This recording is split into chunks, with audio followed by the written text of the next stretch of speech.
All right, I want to talk to you a little bit about Jerry Jeudy because he's been a hot topic on social media. There have been people out there that are frustrated with some of the drops. He had another big one against the Patriots. Could have been a touchdown there. And it's an interesting thing to talk about a rookie wide receiver because we said coming into the season that you have to have not lowered expectation, but reasonable. Reasonable expectations. Right. Understanding there's going to be some growth. Courtland Sutton struggled with drops his rookie year. Yeah, Courtland wasn't. I would hardly call Courtland Sutton special his rookie year. Keep in mind that Courtland Sutton was benefiting from the CeeDee Lamb treatment that year too. He was wide receiver 3. He was getting CB3 treatment. He still wasn't anything special. I mean, he was good, but he wasn't. He was not what he is now. Not what he was last year. And part of that was the growth and maturation and the drive of Courtland Sutton, and part of that was just his sheer raw athleticism. But he was a guy that wasn't consistent early. It takes guys a long time to learn the receiver and defensive tackle. It's interesting because defensive tackle guys usually just have to get the strength. You're getting outmanned by guys that are probably near 30 while you're a 23-year-old kid who's only been in a strength and conditioning program a couple of years. It's a little bit different. Wide receivers, though, take a while to learn. They do. In the NFL, you got a lot to learn, and you get to learn about the nuance of the position, the craft, because in college football, basically everybody plays man. You got a few teams like Michigan State that play quarters, and that's that. But most everybody plays man in college football. And so all you got to do is out-athlete the guy who's covered you. And you might have a safety over the top. You just got to out-athlete those two guys, and you're good. And in a lot of cases, you can do that. When you're Jerry Jeudy and Henry Ruggs and guys like that, man, you can make two guys that are going to be selling insurance in a few months. You can make them look silly. When I watch Jerry Jeudy run routes, he's an artist. He is. Like what he does out there, he is. It is really, really special. But it strikes me as he's not quite on the same page with his quarterback because he's had 3 different quarterbacks here while learning a new system. And it's not his fault. It's not the quarterback's fault.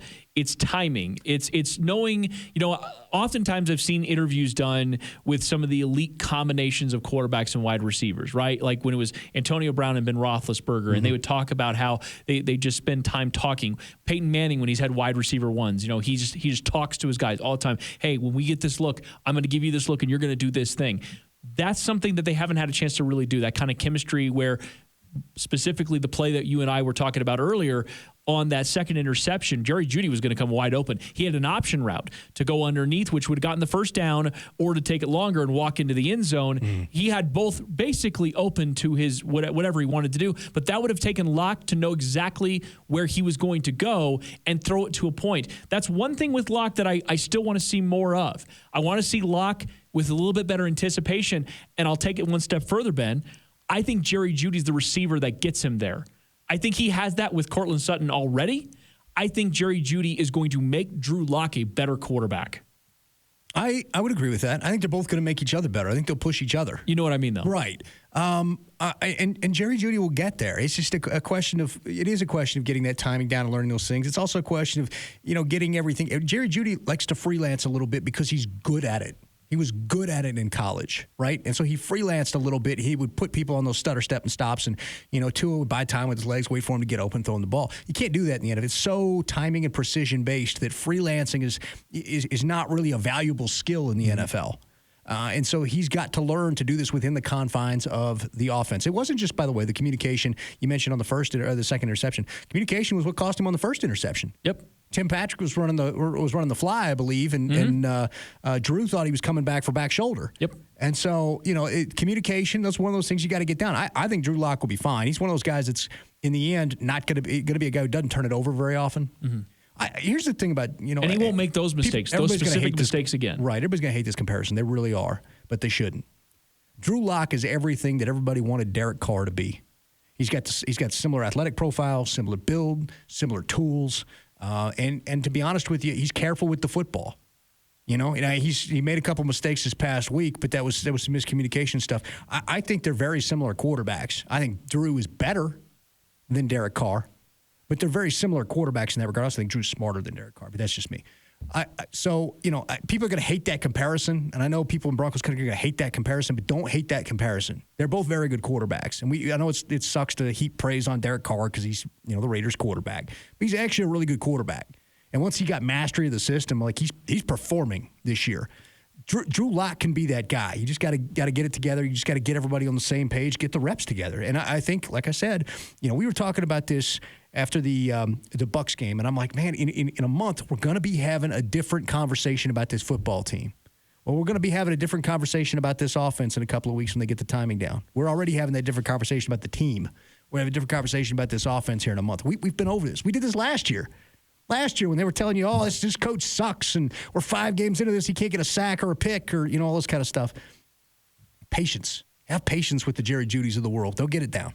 Yeah, and that's kind of where I want to tie up the conversation here on Jerry Jeudy because, like I said, maybe you can bring it up there with the freelancing. That is a little bit of a thing that he can't necessarily do as much of in this system right now when Drew Lock's just still trying to get timing down with him and everybody else out there. But by the end of this season, and I hope it even comes faster than that, but by the end of the season, I don't think this is going to be a topic at all. I think that these two are going to have a lot of fun playing together. I really do. I think Jerry Jeudy, the way he can get separation is going to be a lot of fun for Drew Lock to be able to find this guy. But the problem is right now is unless Drew knows exactly where he's going with all the stuttering and stuff and then eventually getting to that spot, sometimes it doesn't necessarily seem like they have figured out that nuance yet. You know what I'm saying? Like, It seems like they're still trying to figure. Like, Jerry Jeudy does get to certain spots where he's supposed to be, but there are times where it's like, okay, well, he did such a great fake. He's wide freaking open, but he's not where you expect him to be. But he's not where he's expected to be, right. And that's going to be a problem. Difference. That's the difference between college and the NFL, is that precision route concept in the NFL that you have to have because freelancing just doesn't cut it unless the play breaks down, and you can do that stuff. Man, how good is this offense going to look? Oh, man. Hold on. How good is this offense? Think about the game that you just saw against Patriots. How good is this offense going to look when they take that offense and they add Juwan James at right tackle instead of DeMar Dotson? You get Dalton Risner back healthy. You had Melvin Gordon. You had Cortland Sutton. You had Noah Fant. You had KJ Hamler. How good is this offense going to look at that point? Like, the sky's the limit. They're just they're breaking ground on this thing.